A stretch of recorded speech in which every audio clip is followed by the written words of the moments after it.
Hey y'all, welcome back to Luther Souls Woven in Time by Dugan. There he is. That's me. I'm Jill, his daughter. And I'm Luther and Dugan.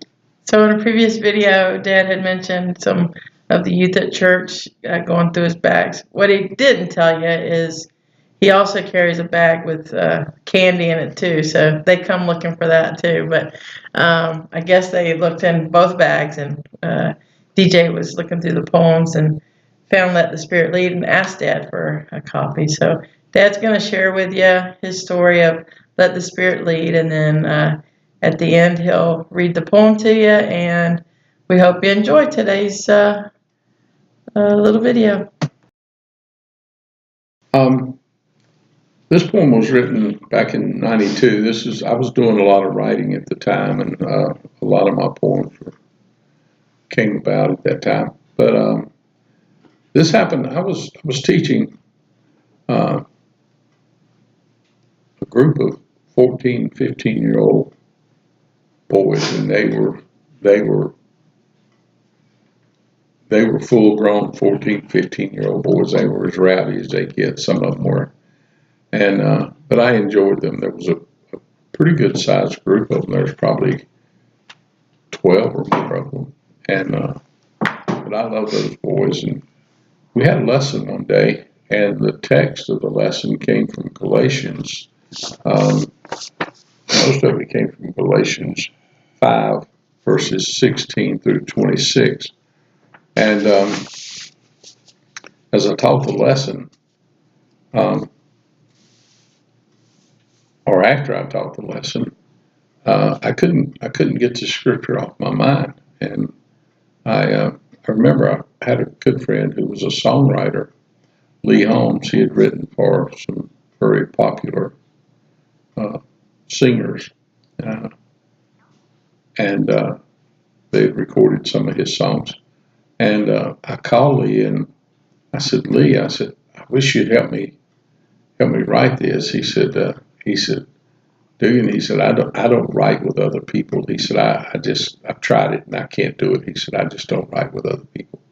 He said, now if you inspire me to write something, he said, I may put your name, give you credit for it. But he said, he said, I can't sit down and write with it. So this, I guess for a week, maybe even longer, it was all I thought about. It was just on my mind. And so I wrote this. This was one, once I started writing, this was one that didn't take me long at all to write it. And also when I was working craft shows and art shows and things like that, this was probably the most popular poem I ever sold.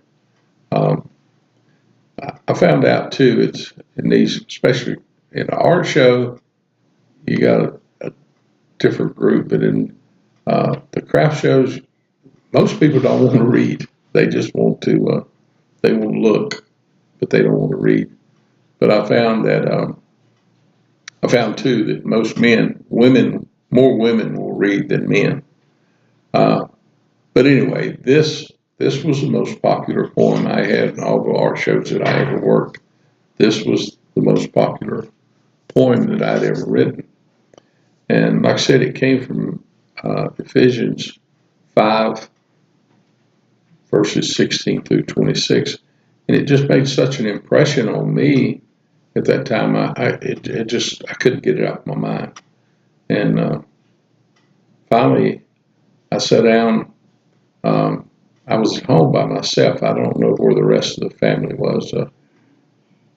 Gwen and Holly had probably gone somewhere, but I was home by myself. And when I started writing this, and I'd read these verses in Ephesians over and over and over again.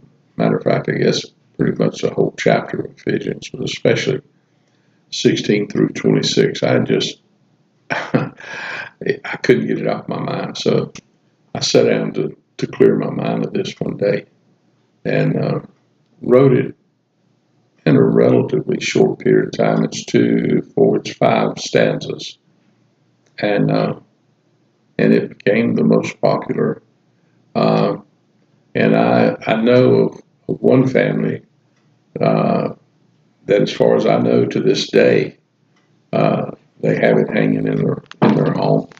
Um, and I knew several families, friends of ours, that got this poem and hung it in their home and kept it for several years. Um, but the title of it is "Let the Spirit Lead." And Jill, have you got any questions or anything you want to ask about this, or just okay? Go for it. Okay. It's called "Let the Spirit Lead." When accosted by temptation or overcome by greed, when uncleanliness approaches, let the Spirit take the lead. When lascivious behavior seems to be the norm, pray for strength and courage to overcome the storm. When hatred's all around you and rebelling is the trend, pray unceasingly for changes, and the Spirit will attend. Gird up yourself with courage and try to plant a seed of joy, a seed of love or joy or peace as you let the Spirit lead. Speak with gentleness and meekness that others may take heed. It will change the world you live in when the Spirit takes the lead. I've made reference to this in my own mind in many occasions because I've been known to have a pretty quick temper, and maybe I wrote this poem just for me because when I remind myself of this poem, at times I change my conduct just by the referencing of this poem that I wrote. And I appreciate those that purchased these poems, and I hope this poem and all of my poems, but I hope they continue to enjoy that, and hopefully they've received as much guidance and direction from that poem as I have. Um, I'm beginning to sound like I'm giving a church talk, so I need to back off, I guess. Jill mentioned a young friend of mine, DJ, that chose this poem out of my bag the other day. I had another young friend. When he turned 12 years old, I gave him a copy of this poem, and I knew the whole family. And a week or two, sometime after I presented this to Charles for his birthday, his younger, well, the youngest of the sisters, Charles was the youngest in the family, but the younger sister, he had two brothers and two sisters. And the younger sister came to me and she said, Charles is afraid you're going to be mad at him. And I couldn't imagine why I'd ever be mad at Charles because he's such a good guy, so mature for a 12-year-old. Just did, and I'm mature in physically he was mature, um, emotionally and spiritually and intellectually. He was just a very good person.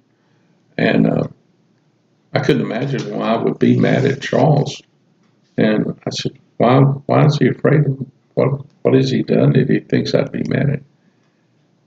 She said, the poem you gave him, when he read that poem, he got home and he told the family, he said, I don't know who this young man was, but a friend at school, he said, he needs this poem. He really needs this poem. So Charles gave that poem to the young man, and he was afraid I was going to be mad at him, but if if I found out that I gave it to him and then he gives it to somebody else. But I'm not. I could give you a pencil. I don't care what. Once I've given a gift, and I know everybody's not like this, but once I've given a gift, it's yours. I don't care what you do with it. Um, if you throw it away, especially if it's one of my poems or something, if you throw it away, please don't tell me. But if you want to share it with you, if it means that much to you that you want to share uh, that poem, that it inspired you and made you think of another person, by all means. Uh, and I don't have a problem in sharing another one with you as far as that goes. Because I like to.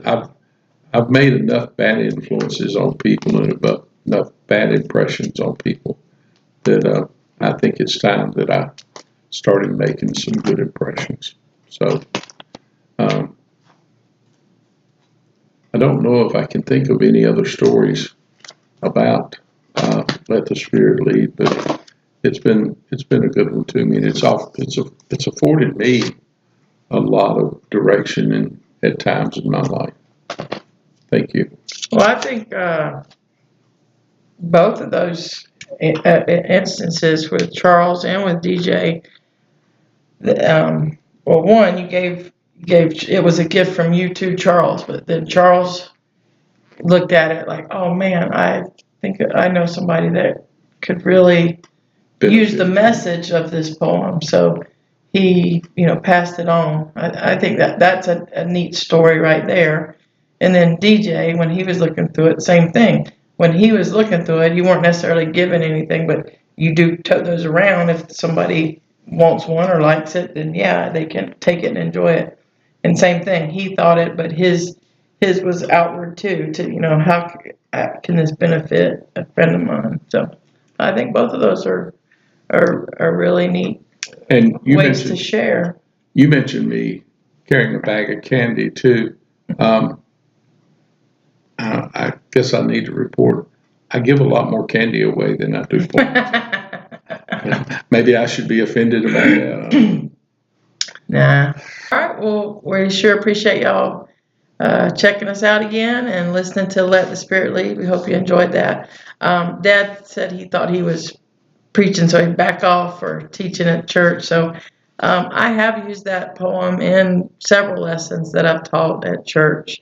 And yeah, it's a good one. It does help you to remind you of the kind of recenter you to how I guess we should be thinking, and redirect us to the path that we of goodness that hopefully we want to stay on. But thanks for tuning in, and like, subscribe, and share with others, and come back again. And be pretty.